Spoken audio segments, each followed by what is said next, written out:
Mr. Green? Here. Mr. Lyda? Here. Dr. Middlebrooks? Here. Mr. Murphy? Here. Mr. Posey? Here. Mr. Shaw? Here. Mr. Smith? Here. If we could all please rise, the clerk handle the invocation. Mr. Posey.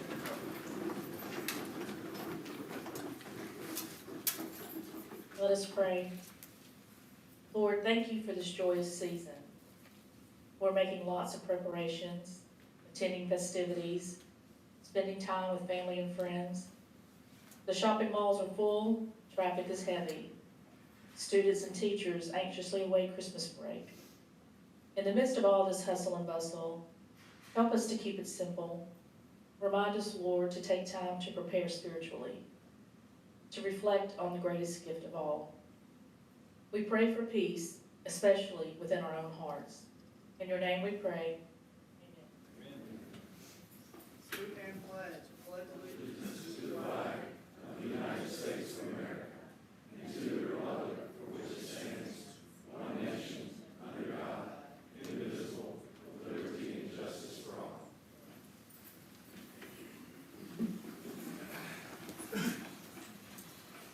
Stanley, I thought you were working on the new Dr. Seuss book.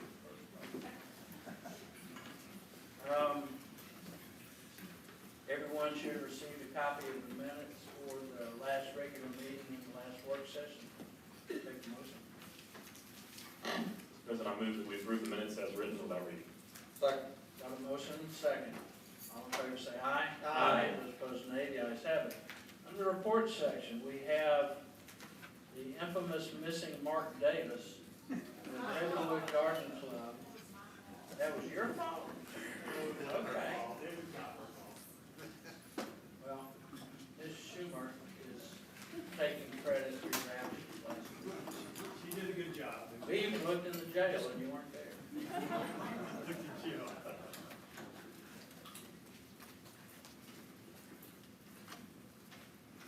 Come on down. This is the Heatherwood Garden Club. Part of us. It was 3 years ago that I proposed a Veterans Memorial Arbor to be built at Aldridge Gardens. We dedicated the Aldridge Gardens Veterans Memorial Arbor last November.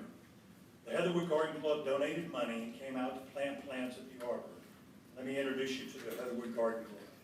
Got Sue Richards, my wife Ann, Michelle Bush, Lana Olson, Kay Garcia, and Louise Billings. Excuse me. I did that before. My wife Ann submitted the project for the Veterans Memorial Arbor for landscape design to the Alabama State and the National Garden Clubs of America.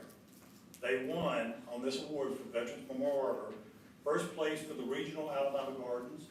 They won second place for the state of Alabama Garden Clubs, and they won first place for the National Garden Clubs of America. That was huge. We would like to present the award for the certificate to the City Council, to the Mayor, and to Danette Lynch. She was over at the chamber when she could make it. For Aldridge Gardens. This award, this is a copy of the award. We didn't have it at the gardens the other day when we made the dedication. But this award lets every garden club in the state of Alabama and America know about the Veterans Memorial Arbor, Aldridge Gardens, but more importantly, how Hoover supports their veterans. That's the important thing. But present you guys this award, and thank y'all.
Thank y'all very much. Excellent work. Thank you for all you do. Next, we have a presentation from the Bluff Park Art Association. Mayor, I got a feeling you're probably going to be asking.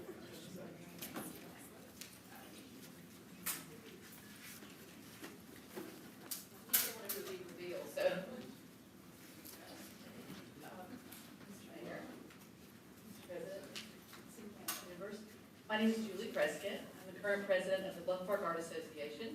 And I have with me Sarah Perry, who's our true leader, which I think you all know, as well as Hoover, who's one of our vice presidents and show chair for the Bluff Park Art Show. This year, we celebrated our 54th annual Bluff Park Artist Show. It was incredibly successful as always, and in no small part due to support from the city of Hoover, making the park available to us, supporting us with police presence, the buses that we are allowed to purchase and work with the schools. Again, we could not do this show without the support of the city of Hoover. So we were very successful. We sold over $135,000 worth of art and food, which brought money into our fair city. In addition to that, even though we had some rather inclement weather, at least the threat of it, there still were nearly 8,000 people who joined us in the park that day. So really makes the destination of Hoover and Bluff Park. This year, in honor of the 50th anniversary of the city of Hoover, the Bluff Park Art Association chose to dedicate the President's Award to the city of Hoover. And so it is my distinct honor to present that. This is a piece of art by, lovingly titled Egret. This is a piece of art that's actually from a Louisiana-based artist, Kathy Smart, who is a photographer. However, she has a Hoover connection. Her parents live here. So we would like to share this piece, and again, on behalf of the Bluff Park Art Association, for the many, many thanks that we can probably never express enough how much we appreciate your support, and again, in honor of the 50th anniversary of the city of Hoover. Thank you very much. Thank you.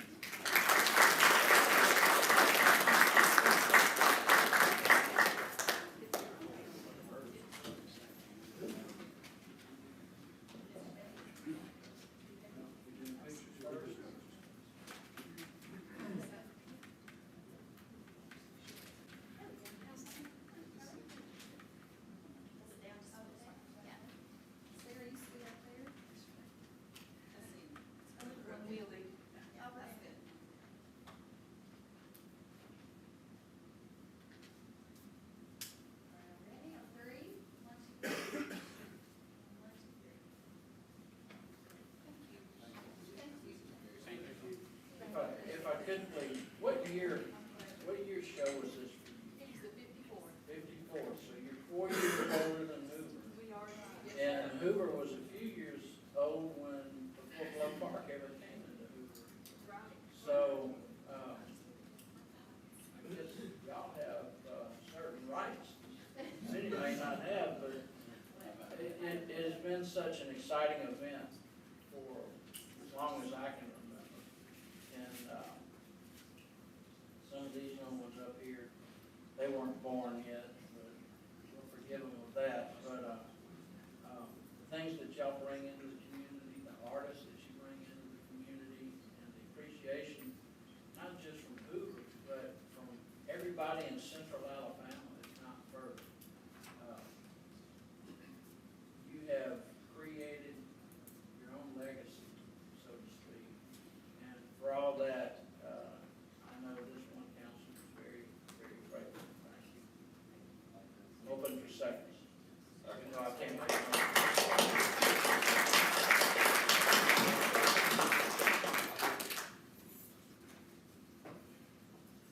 All right, next we need to reschedule some meeting dates due to some conflicts. Reschedule the Thursday, December 28th work session to Wednesday, January 3rd at 5:15. The January 1st regular meeting will be on Monday, January 1st. No, moved from January 1st to meeting Wednesday on January 3rd at 6 o'clock. So we'll have a 45-minute work session prior to the meeting itself.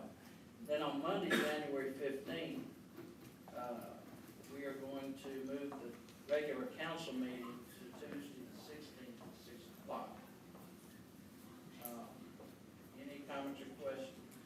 If not, I'll take a motion. Mr. President, I move to approve the meetings per your description. Second. We have a motion and a second. Any questions from the council? Hearing none, all in favor say aye. Aye. Those opposed, nay. The ayes have it. Moving on to item 7, resolution 5751-17, Mr. Corley.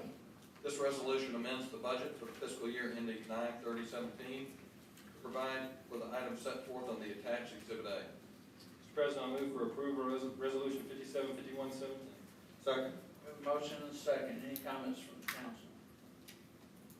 Dr. Lopez, I noticed that there were a few things, some projects that had to reduce their numbers to be able to adjust. This, for those of you that don't know, this is one of the resolutions that we worked to close out our previous fiscal year. And in order to do so, we needed to move some funds around.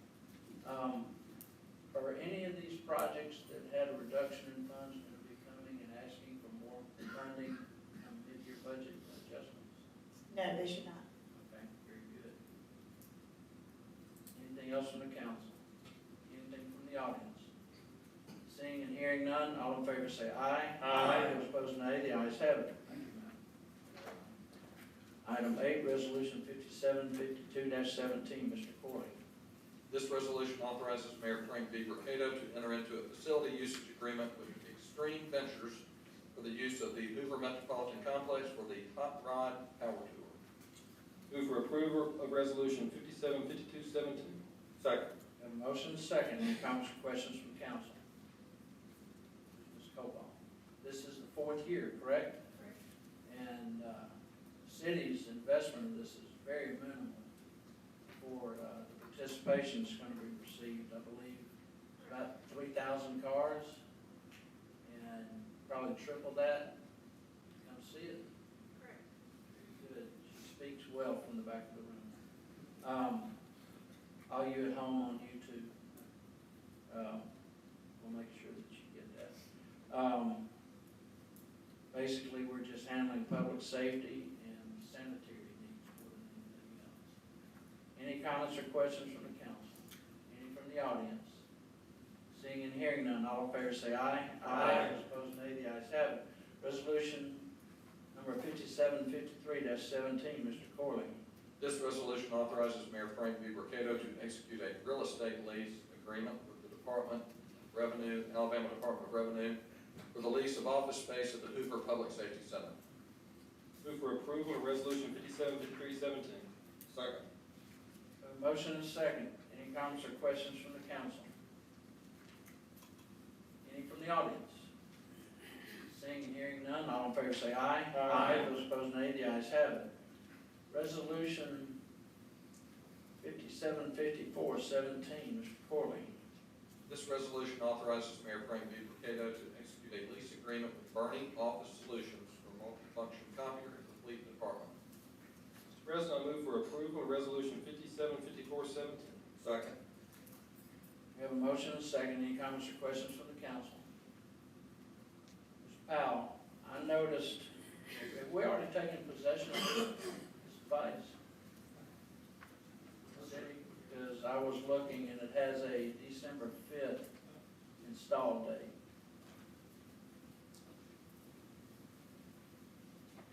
No, sir, I'm not aware that we've taken possession of it. All right, it's just a question. Anything from the audience? Nothing else from the council? Hearing and seeing none, all in favor say aye. Aye. Those opposed, nay. The ayes have it. Resolution 5755-17, Mr. Corley. This resolution authorizes Mayor Frank V. Mercado to execute a task order agreement with Shelby County and G Squared LLC for professional mapping services for 2018. Mr. President, I move for approval of resolution 5755-17. Second. We have a motion and a second. Any comments or questions from the council? Any from the audience? This is an annual contract that comes for the city and Shelby County assisting Hoover with portions, GIS mapping for portions of the city. contract is $80,000, which I understand is no change from last year. One more time, anything from the council? Hearing none, all in favor say aye. Aye. Those opposed, nay. The ayes have it. Resolution 575617, Mr. Corley. This resolution ratifies the filing of a condemnation proceeding in the probate court of Shelby County with case number 2017-665, that was filed for the purpose of determining the just compensation to a property owner for the taking of property for a sidewalk project. Mr. President, I move for approval of resolution 575517.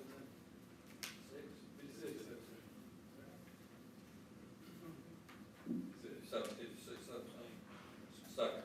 We have a motion and second. Any conversation from the council? Any from the audience? This is just to clear up some housekeeping needs from a resolution passed by the previous administration.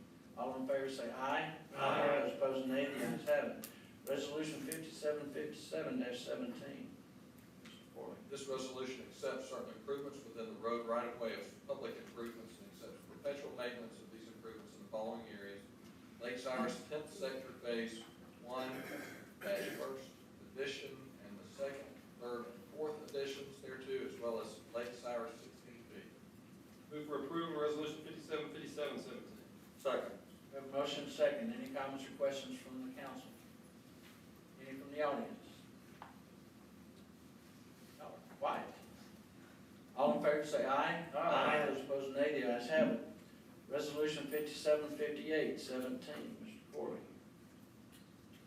This resolution authorizes Mayor Frank B. Mercado to execute an agreement with Hoover Architects for the City Hall renovation project.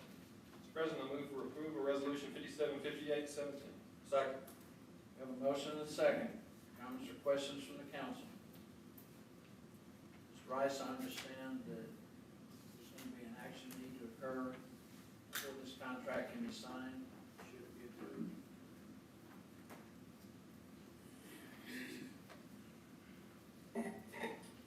Yes, Mr. Smith, Mr. Aho, among many other activities to support our community, serves as a member of our Planning and Zoning Commission.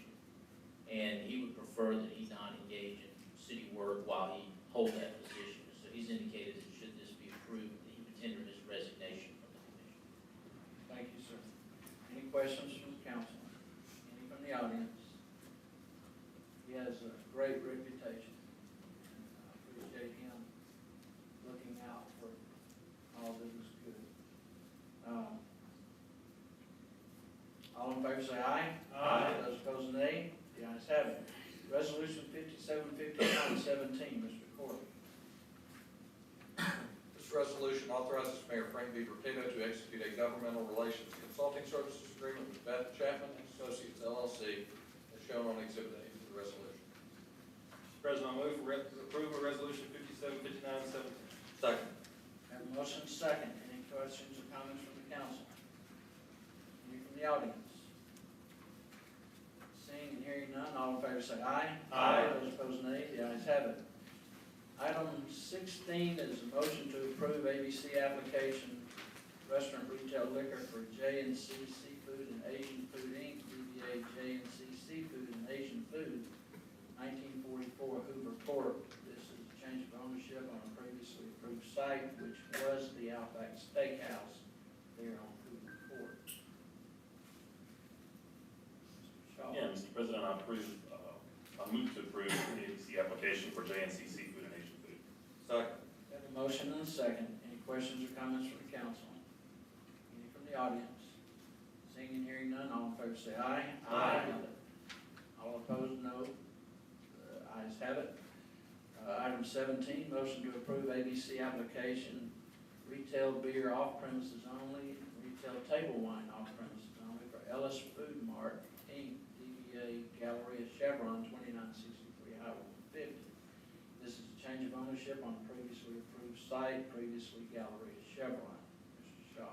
Yes, Mr. President, I move to approve the ABC application for Ellis Food Mart Incorporated. Second. I have a motion and a second. Any comments or questions from the council? Any from the audience? Seeing and hearing none, all in favor say aye. Aye. Those opposed, nay. The ayes have it. Item 18, motion to approve ABC application, retail, restaurant, retail liquor for American Mex Investments Inc., doing business as Mesa Mexicana, 3470 Galleria Circle. This is a change in ownership on a previously approved site. Previously was California Pizza Kitchen. Is the, well, let's wait for our motion. Yes, Mr. President, I move to approve the ABC application for Mesa Mexicana. Second. A motion is second. Is the applicant here tonight? I just want to thank him for taking on a building that's been empty way too long. Any questions from the council? Any from the audience?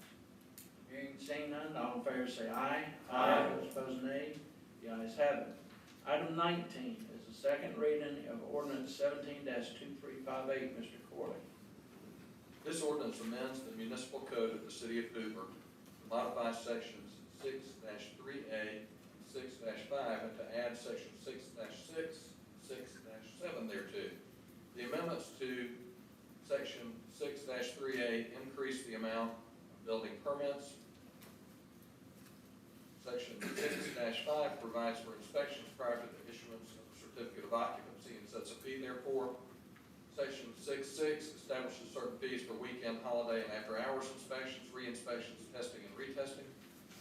Section 6-7 includes no changes to the original content of the section, but was made merely to relocate the section within the ordinance. Mr. President, I move for adoption of ordinance 17-2358. Second. We have a motion and a second. Mr. Corley, I've noticed that this seems to be replacing the original ordinance in total, and I've noticed that the appeals process is also included. Has the appeals process been changed in any way? No, sir, it has not. It's just been relocated to correctly number it. That's footnoted in the ordinance. It was previously numbered section 6-5. It was moved to section 6-7 in order to include another. Thank you, sir. Any questions from the council? President, if I may, this is the work session. But I did go back and watch the work session on YouTube, and I remember the discussion we had last time. And I found myself in a weird position of not agreeing with anybody on some of the points made. So I don't know what that means for the vote, but I don't see this as a referendum on whether or not our school system is great. I don't see it as a referendum on whether public safety is awesome in our city. I don't agree with some of the things the home builders said. I don't think it's going to be paid by the home builders. I think it's going to be paid by the people who buy the house. It just doesn't make sense that they're going to absorb that cost.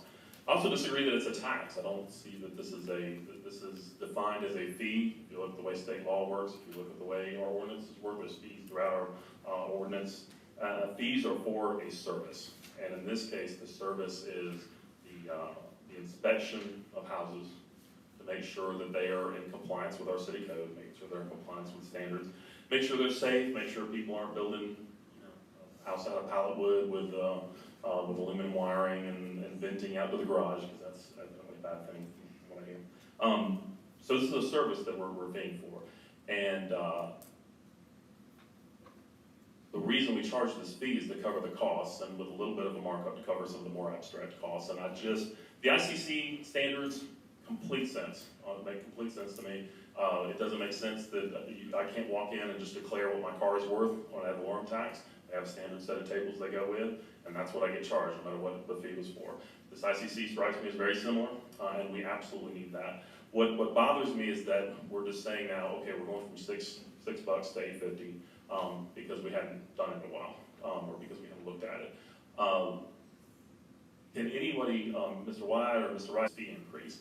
I don't want it to be just a revenue grab, just because while we're at it, while we're doing this ICC thing, we're going to do this too. Do we know how much it costs to inspect the house? Is there any corresponding cost that justifies increasing the fees as well? Yeah, Mr. Shaw, I think Mr. White will have more specific information. All right, I'll talk to you, I guess broadly. It's a lot longer than we originally realized since this had been adjusted. We were talking in terms of 13 or 14 years, I think, during the work session. But in actually going back and looking at the data, it's been since 1990. So I guess to your question, does this tie directly to the cost of operation of inspection services department? might be incorrect, and I would defer to Dr. Lopez and Mr. Wyatt. I think even with this new valuation method, we wouldn't bring in enough off this fee to pay for building inspections. I think we'll still be subsidizing that activity over and above this. I think that's correct, and that they may have better information than I do. If we look back to 1990, if we had exactly the same building inspections mechanism today that we had then, in terms of number of inspectors, number of inspections performed, et cetera, clearly there's been a lot of inflation in what those inspectors make, their benefits, the vehicles they drive, the fuel to get them out to do. Even if they did it, it was the same number of people doing the same amount of work, there's clearly been a lot of inflation since 1990, and we would not be dealing, we would never be able to provide the services we do today on 1990 fees. And I think, and that's easily reflected in the fact that the houses don't sell for 1990 prices, obviously. Yes, it's a cost, I agree with you. There's some interesting information when you Google tax versus fee, and that's a whole discussion to have, but it's a We'll talk cost. about it on Facebook later. Exactly, yeah, we'll get to have that conversation, I think. But let's settle on the term cost as just a middle ground approach. It is a cost, it's gonna be visited somewhere. It will be paid, I agree with you, it'll be passed through or transferred to a new resident and or a new business in the city of Hoover. And we think that they will also avail themselves of things like paid garbage and all things. And I know you didn't want to get into specific, but there's a long list of services that you get when you come to Hoover. And this is a fairly isolated area in our revenue picture that hasn't kept up with the times. And certainly the cost to provide just this service have increased. The cost to provide everything that's paid out of the general fund have obviously increased. And this has just remained in isolation. It's definitely not an attempt to achieve a certain dollar figure. I can't sit here and tell you how much revenue this will generate. We haven't approached it from that perspective. It's a perspective of tying it to a methodology, which you alluded to, but also catching up with the times. It feels like a big increase all at one time. Unfortunately, when you don't curate your fees, costs, and taxes efficiently over time, this is what happens. Then we have to play catch up, and I think that's where we are. And I'll defer to Mr. Wyatt or Dr. Lopez if they know more about the dollars and cents. Do you have any specific cost information about the inspection services? Yeah, I have it. Sure. Yeah, would that be helpful? I have it on my phone. Basically, for fiscal 2017, the revenue that the Building Inspections Department brought into the city is almost currently equal to the expenditures for that department. But keep in mind, about $400,000 of that revenue is money we remit that is part of the $5 million contribution to the school board. Take that into account, you're about $300,000 to $400,000 short. If that makes sense. Well, Mr. Ross, I can see your point about, I mean, if it's a fixed rate, the 1,500 application fee that's in there, yeah, obviously there's inflation that affects that, but a percentage, the percentage is a percentage. I mean, that adjusts with inflation as the dollar, value increases. So I guess my question would be, well, why are we raising the percentage rate versus looking at the $1,500 fee? Dr. Middlebrooks had questions about other flat fees, and so what? I'm unclear as to why I still don't understand why the ratio should change versus the fixed dollar figures that seem to be based on the argument that Baber would be visiting those fees first. It's a flat rate. It makes perfect sense to have them structured that way, because so there are fixed costs associated with something, and then there's an analog for using price as an analog for the complexity of inspections and things. That makes sense, but I guess that doesn't make sense to me. Why are we looking at this fixed rate fee versus the percentage rate? That's Yeah, I think it's two things. As it pertains to the fixed fee, right now our base fee is remitted entirely to the school system. And so we didn't approach this from the standpoint of revenue to the school system. We felt like that was in place, and that is a major component of the line item that we do generate for the schools every year. This mayor and council graciously doubled that support in the FY17 budget and maintained that double level of support in 18. I feel like that's very much appreciated by the school system. They've certainly expressed that to us. So we didn't come at it from the standpoint of adjusting the base fee. And that could happen, but I'm quite sure the expectation would be, since the base fee from, I believe from its inception in Hoover, has been for school funding. And I think the perception on everybody's part would be if we started touching the base fee, then that would be additional funding toward the schools. And then we'd have to have the conversation, was that part of the 5 million or is that in the budget? So that goes in a whole different direction from what we're actually requesting. And I think to your question about percentage and rate of increase, my thoughts were predicated on if we had exactly the same building inspections department now that we had in 90. Clearly we don't, we've got a lot more people. And they would flex with the volume, but the problem we have in government is we're not always as nimble as the private sector is in scaling our operations. So we bring people on, and they're there for a career, and they're building pension, and they're doing these things, and volume waxes and wanes, and sometimes we get caught with those hidden costs. If we have a down year in inspections, like we've had from time to time, we still have the same number of inspectors and trucks and things. Now, they might not be burning as much fuel, but a lot of our overhead is fixed, at least for a period of time that we get a retirement or somebody leaves to go do something else, maybe we don't replace them. But we don't add and subtract staff quite like the private sector model. And so we can get caught with some additional overhead even if those fees drop. One of the problems with earmarking in government, and we won't preach that sermon tonight, but that can be one of the pitfalls of earmarking in government. You get caught with your pants down because the fees drop, but you've got all this infrastructure. And the model in government is not to just look at folks and say, well, we needed you last year, we don't need you this year. So, Well, Mr. President. Shaw, if I could, I'm gonna take a little bit of the blame for the base fee. I recognized at the first reading that one issue could become entangled with the other, and then neither one would be treated fairly. And I promised Dr. Middlebrook that we would take up that other issue by the second meeting in June. And I'll just wrap up by saying that what Mr. Rice brought up with the school funding and how that all starts. I guess that's my concern with all this, is that if we have big picture funding things that we need to work on, then let's work on those, and versus these little things that kind of, where we nickel and dime things and say, oh, well, let's increase these fees and put it towards this.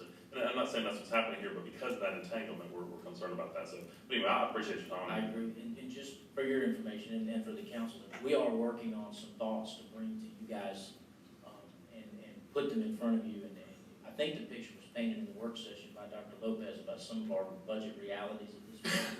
We're going to bring to you some thoughts about potential solutions. It's kind of a cafeteria plan. We don't have any one magic answer to that. And you're going to have, get the opportunity to get that information. This is not something that's part of that. This is something that we see that's an anomaly. It's been decades. We're not saying let's raise it because it's been decades. We're saying it should have been incrementally adjusted, maybe at points along the way. For whatever reason, that didn't occur. Here we sit, and if we don't start to address it now, we're just going to kind of kick this down. And I think we'd be coming to you about this particular fee in isolation, regardless of the overall picture. But we will be bringing you all that information. Yes, sir. Thank you. Before any other comments or questions, I did receive a letter today from the Greater Birmingham Association of Home Builders. Ms. Hanley has a copy, and I'm going to ask that it be included with the minutes. It's very short, so I'm going to read it. The association understands that there is an item before the city council at its evening meeting which would increase the cost of building permits to our members. While we do not agree with any increase because we are unaware of any studies that have been done as to the approximate cost of the services rendered in connection with the permits, please do not accept our silence as acquiescence to the validity of the signed by client Yvette, president. You got that out of the way. Any other comments or questions? I have just a few, Mr. President. Jim, how many inspectors do we have in the city? We have 9 construction inspectors and 1 zoning inspector. So when you start, like gas, general, the whole 9 yards, how many? 10? 10 inspectors. We also have 2 in the engineering, assigned to the engineering department, that are infrastructure subdivision inspectors who go out and look at the stormwater system, the driveways, sidewalks, roads, as part of new construction. And I'm gonna say a couple things, I'm actually, another question. The process of being in my field and being in other cities, doing commercial work, what have you, permits are even needed to even put in a partition wall in your home. You're gonna add electrical. With that being said, you have multiple levels, from mechanical to fire, to water, to gas, to electrical, to the actual general inspector. That's correct. And then you have maybe 2, if not 3 or 4, go-back buys for foundation inspection, rough end approval, come back for final inspection. You don't have that right, you have to come back again. That's correct. That's new construction.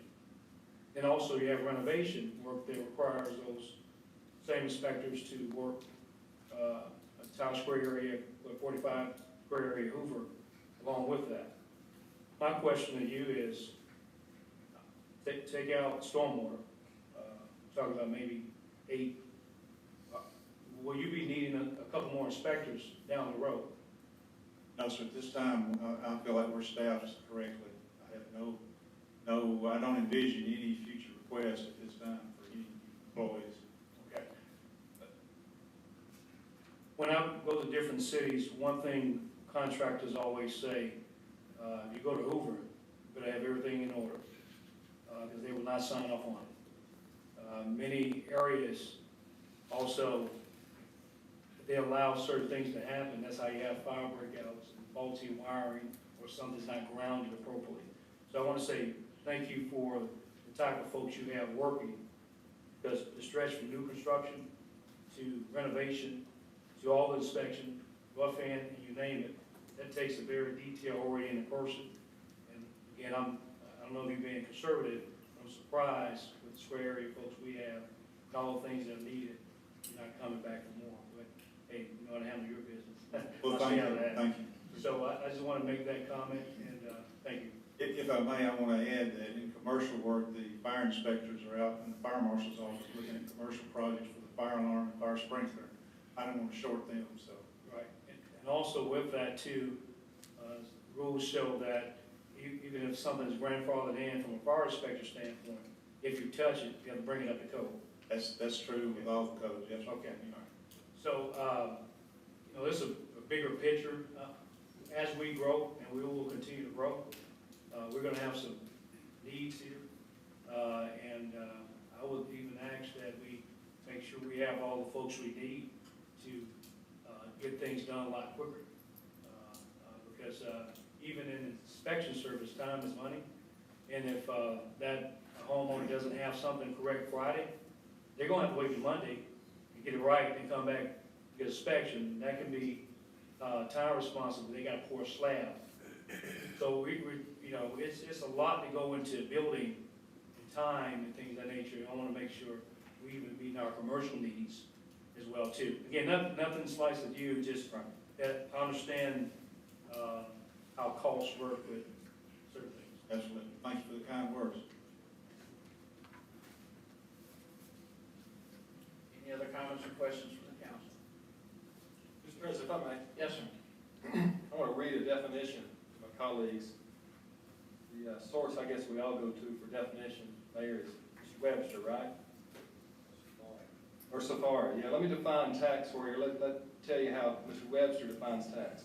A compulsory contribution to local revenue levied by the government and added to the cost of goods, services, or transactions. If this isn't a tax, I don't know what is.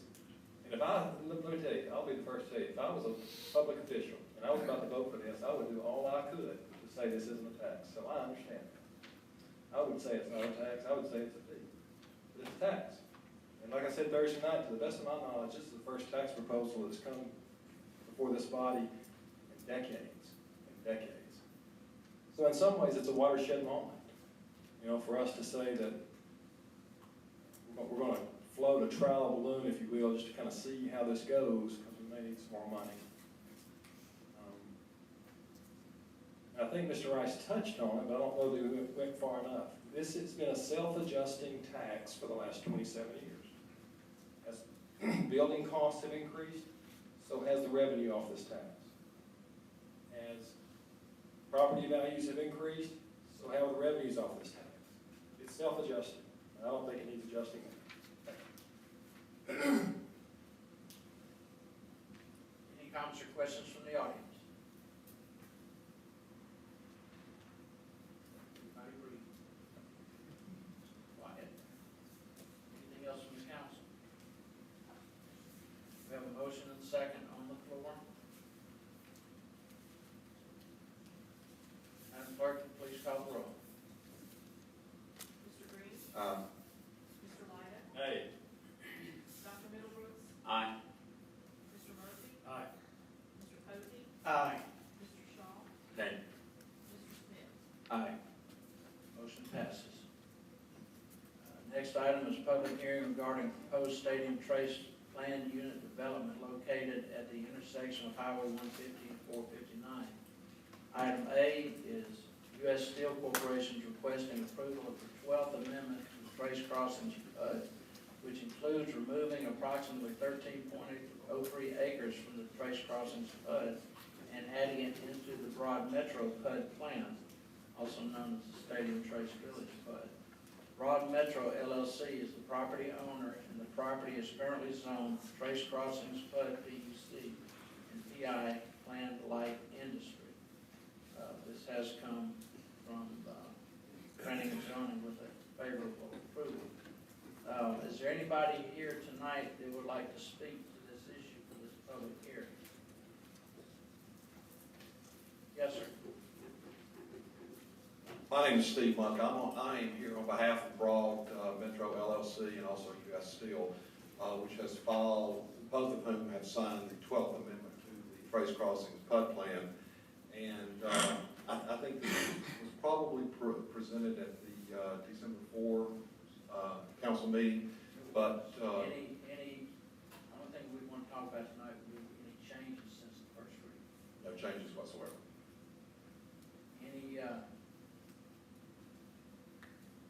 comments or questions from the council during this public hearing? Any more from the audience? Well, hearing and seeing none, Mr. Corley, ordinance 17-2356. This ordinance amends the Trace Crossings planned unit development to release approximately 13.03 acres from this PUD for the purposes of including it as part of the property in the Broad Metro PUD plan. Mr. President, I move to adopt ordinance 17-2356. Second. We have a motion and a second.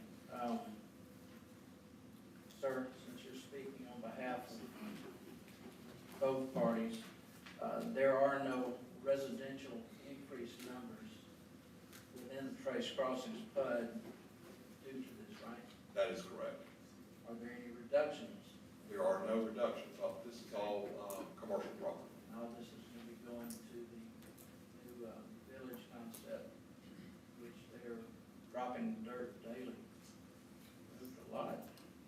Any comments or questions from the council? Any from the audience? Dr. Lopez, you move down front. Do you have anything to say? Preferred not. One more time. Madam Clerk, call the roll. Mr. Green? Aye. Mr. Lyda? Aye. Dr. Middlebrooks? Aye. Mr. Murphy? Aye. Mr. Posey? Aye. Mr. Shaw? Aye. Mr. Smith? Aye.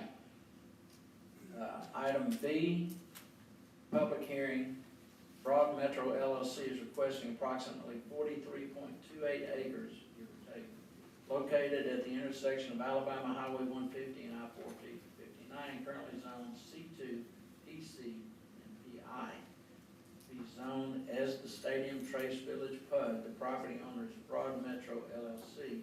It too comes from planning and zoning with a preferred vote.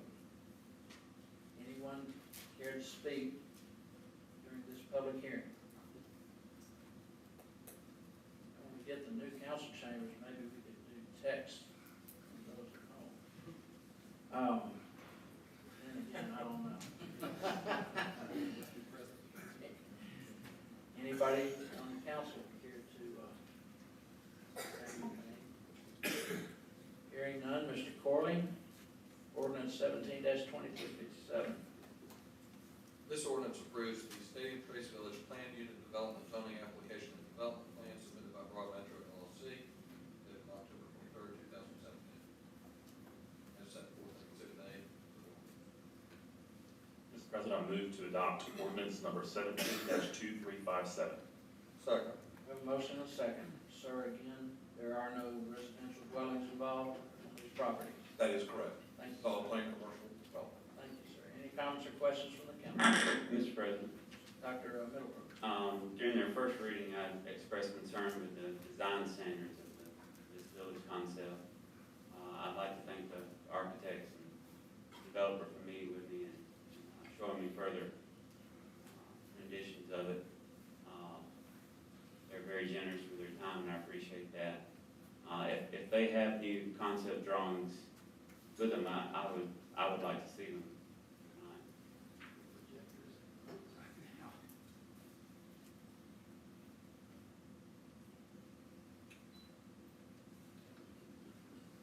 So I hope we're gonna miss this project.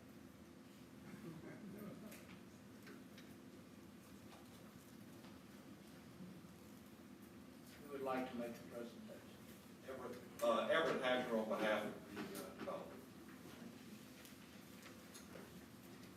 I'm Everett Hatcher, CMH Architects, Please a Hoover company. provide your business address, Pardon? your business address.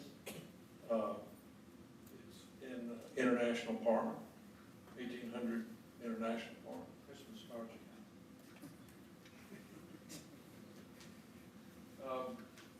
This is the original rendering that was in the village center. This was the first sketch that we made when we were approached about designing the village center. And this, in fact, was the rendering that we showed potential tenants for the project. As we develop the project, the details of the project, we hope are going to get a lot richer and are going to save village. And that's what we think is important about this project. So we've made additional renderings. If we can, hold on, go back. This is the areas you see 150 and 459, and the center of the project to us is this village center. And so we're creating,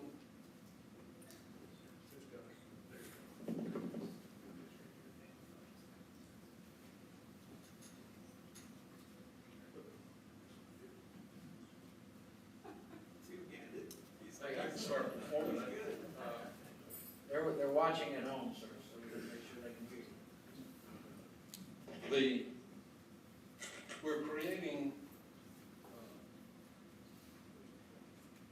We're creating a main street here. The village center is here. Most of the parking for the retail is behind the buildings, even though we do have on-street parking here and here as well. One of the things that I think is important is on both sides of the main street, we have a village green, here and here, and we've got a raised pedestrian connection between those two village greens. And we see those greens as being a place where you could have outdoor dining, you could have a play area for children, a really active space. So if we go to the next rendering, I'm running. So this is a view down Main Street. A couple of things that I'd like to point out, that we want to encourage the tenants, each tenant to be individual, to have awnings that have their own color scheme. to have, as you see here or here, to have outdoor trellises and outdoor eating areas with different colored umbrellas, hardscape that has seating in the sidewalk areas. We've got, you can't hardly, this is, I got a better shot of this, where we've got street lamps throughout the hardscape that are consistent. And to me, this is a better feeling of what we're trying to do, that we've got the street lamps that are consistent. We have, we're encouraging potted plants and, God, Mighty, I can't.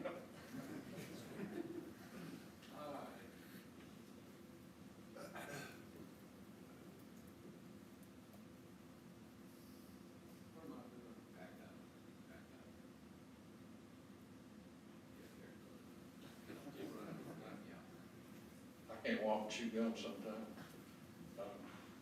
Okay, so you can see the elements a little bit better there with the street lamps, the trellis and this tenant that's right in front of us.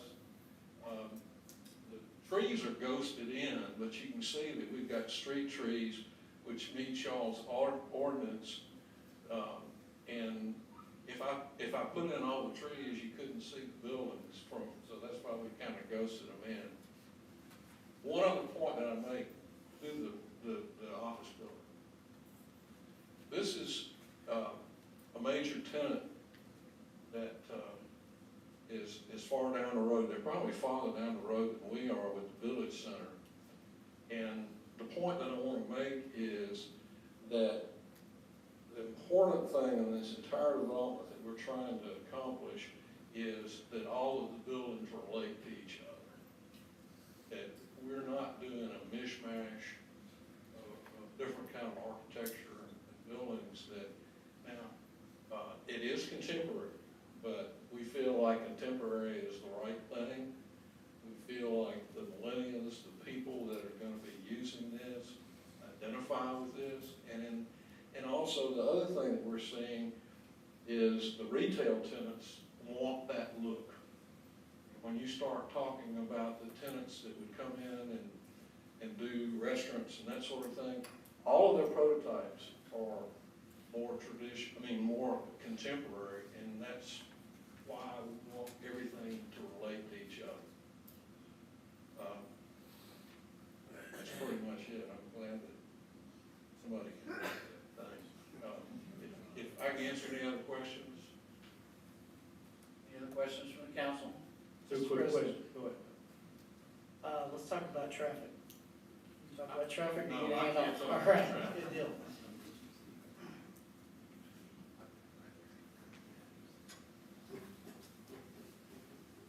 A question I've had from the majority of people that live in the area is about traffic. Obviously, we do not have a secondary way out of the Trace Crossings area, which is growing more vigorously every day. The one hang up that I have is Emory Road. And the distance between that traffic signal and the traffic signal that is out there on 150. Is there a way, like you have in other cities and in actually some parts of Hoover, where you have a limited access point to that road? Say, no left turn out, but when school traffic is more prevalent, like a 7 to 9 a.m. and a 2 to 4 p.m., something to limit that, to keep that traffic signal green, to get that outflow out of there. Because you do have a secondary entrance and a main entrance right there at Main Street, and that is just more of a secondary entrance into some of the things that you said are down the road that are coming there. And I just think that would be a good partnership with the people in the area to allow them more of a access path out of there at certain times, a give or take more or less with them. Sure. Generally, what we recommend in lieu of restricting a movement and a traffic signal during certain periods of the day and then allowing it in other periods try to avoid that, just for confusion of the voters and nothing else. What we recommend doing here, and what we have planned to do here, is this traffic signal will actually be timed with the traffic signal on 150. And so what that will do is that we can actually set the green on this traffic signal at Emory Drive to where we can really restrict the amount of side street traffic that comes out. We're going to give precedence to Stadium Trace Parkway during these peak periods. It's going to work in coordination with 150. And so we feel like the issues that you're referring to would be addressed using that method. And that's fairly common. It's done around the city of Hoover as well as many other places. So it's something that's a tried and true method that works. Very good, thank you. Mr. Long, real quick. Do you envision any positive outcome if all three of those lights were synced? The two on 150 and the one on Stadium Trace? Typically, the coordination of a traffic signal like that primarily is with your main corridor, which would be Highway 150. You can do it in two different directions, which is useful when you have going to be, you don't want to get a green, go down State Trace, just have to stop. So that coordination can be done. The other thing is the school peaks, AM, big peak, very little retail activity at that time. School peak is 3 o'clock in the afternoon, very little retail or moderate retail at that time. Your heavier retail is in the afternoon, you move to school side at that time. So that overlap is good, and it will not occur here in this location. Thank you, Mr. Murphy. A couple of questions. Mr. Long, and I don't want to put you on the spot, if you want to refer to the architects, transportation engineers. Emory Lane,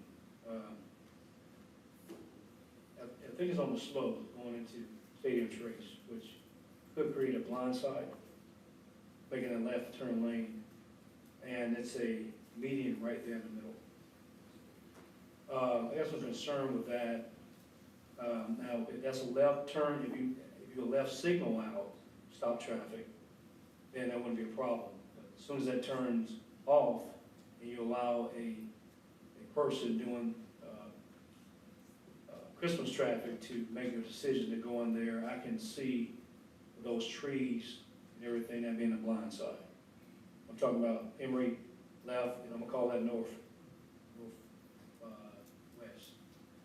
So can we comment on that?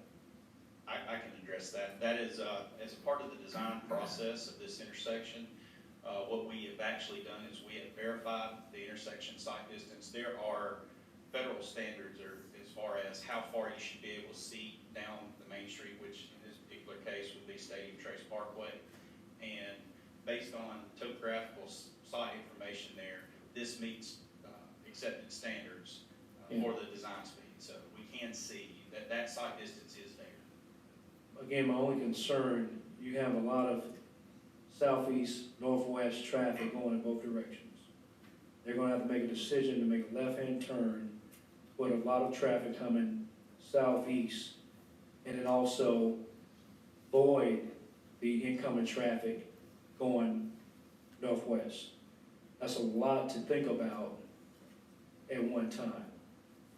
Am I making sense on that? Sure. And unless you're gonna mow down those trees, and then you add the trees into it with the trunk line, tree, on the incline. I know from a technical standpoint, it adds up right, but when you add in the human, that doesn't add up right. So, I understand all that, but what else can be done other than only making a left turn lane left, and they can make a left unless it's green? Okay, speaking with the site civil engineer here, Mr. Gonzalez, there are some things that we can do in the median to make sure that the landscaping is lower growing in these areas within the site distance triangles so that you can see. In terms of traffic signal phasing, what we propose is that the left turns off of Stadium Trace are gonna be protected permissive, which basically means that they're going to get a protected movement where they have the left turn arrow and they have right of way in the intersection. So those movements will be protected for a certain period of time. Off River and Rain onto State and Trace, is that what you're saying? What I'm saying is, once the left turn lane signal, dominant signal, is shut down, it's open, free fall, I can make a left turn onto Stadium Trace. I decided as a driver. I can decide that. I got some challenges with it. All right, well, will that be eliminated? Period. As it stands, as we have it proposed today, it's just permissive off the side street. There is no protected left turns off of the side street.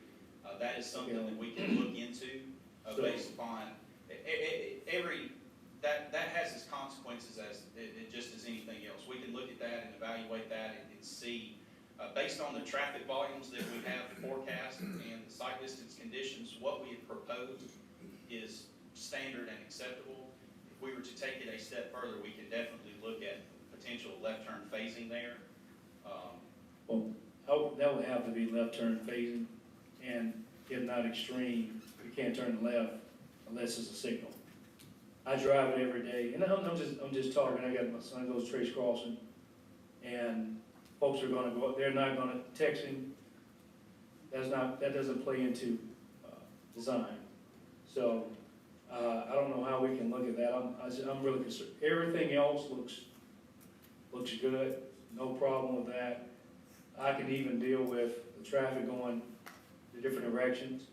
Well, that portion right there is going to be problematic. Well, the city of Hoover, what we would do is that we would be submitting traffic signal construction plans to the city of Hoover for review. So the city of Hoover, Mr. Long in engineering, has the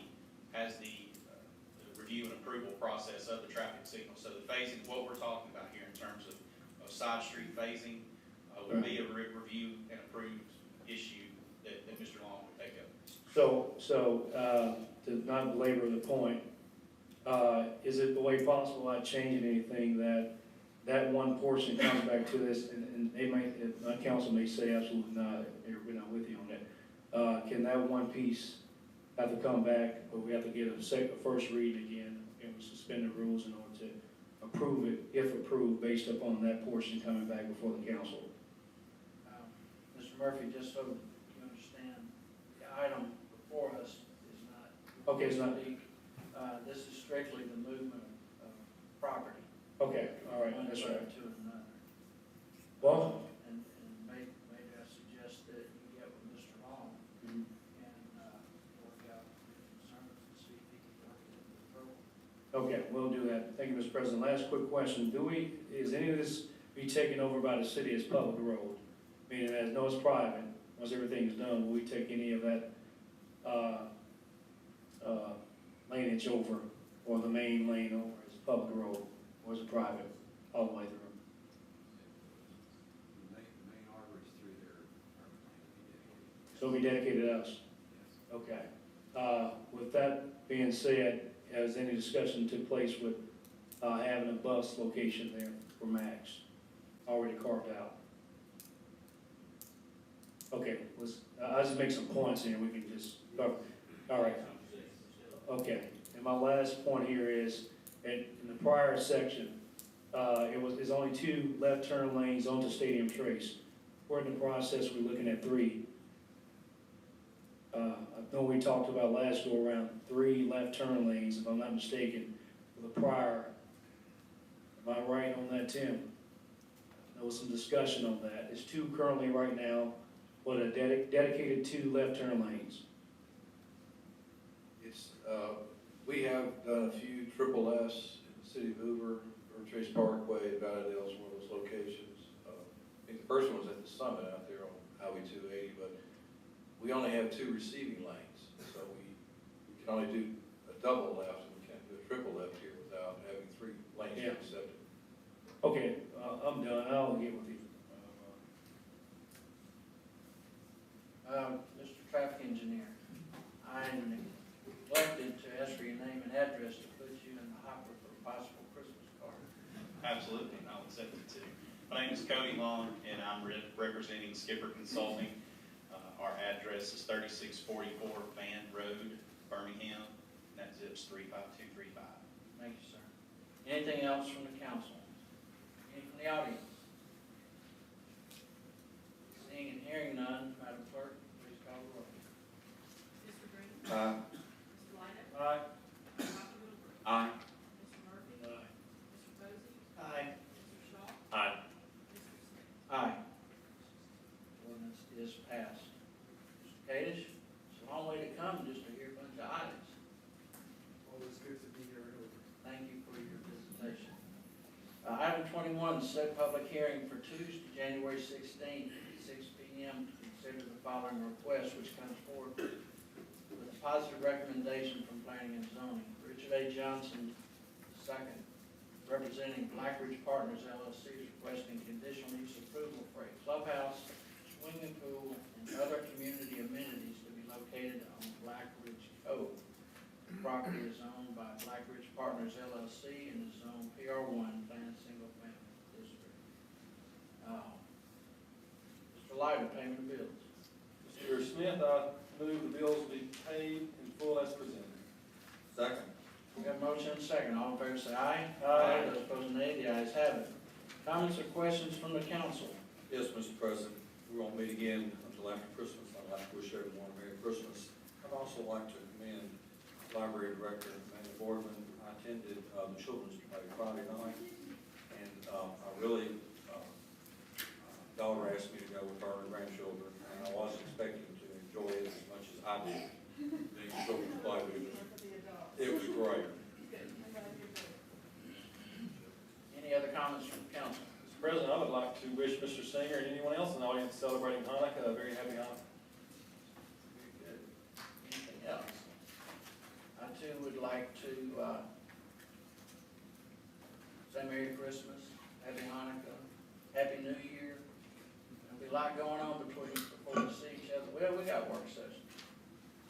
That work session's included. Yeah, it'll be next year before we see each other. So we're not gonna see y'all for a whole year. I want to say something to Chief Durzis. During the snow day, one of your officers was caught with multi-phone videos participating in a snowball fight with a bunch of citizens of Bluff Park. I have received countless number of positive communications from people within the city. I know that one of the TV stations did a story on it, but I think that just, it bore very well for community policing. Congratulations to him. Also want to tell you that, that thing went viral on the internet, with over 6.5 million hits. 6.5 million hits. So if y'all would go and look at it some more, maybe we'll get this stuff. Anything from the audience? It's your last time for the year, Arnold? No? Probably. Not gonna be able to speak till next year. Mr. Rice, Mr. Mayor.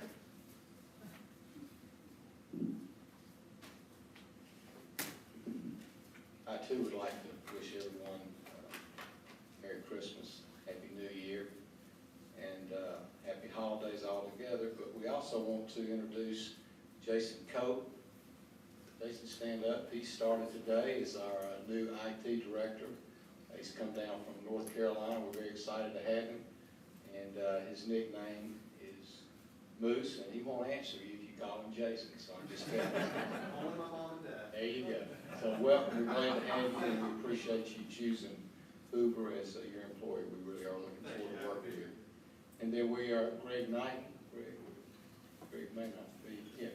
Greg has started, it's his first day as well as our economic developer, and I think we landed something on his desk as he was in his orientation, so that was good news. So welcome to both of you. We look forward to bringing you on board and working with you. Thank you for all y'all choosing Hoover. That's it, sir. Dr. Lopez, is his email address going to be moose@ci.howard.al.un? We're discussing that. Very good. Any other comments or questions from the council? If not, I'll take a motion to adjourn. All in favor, stand up and leave.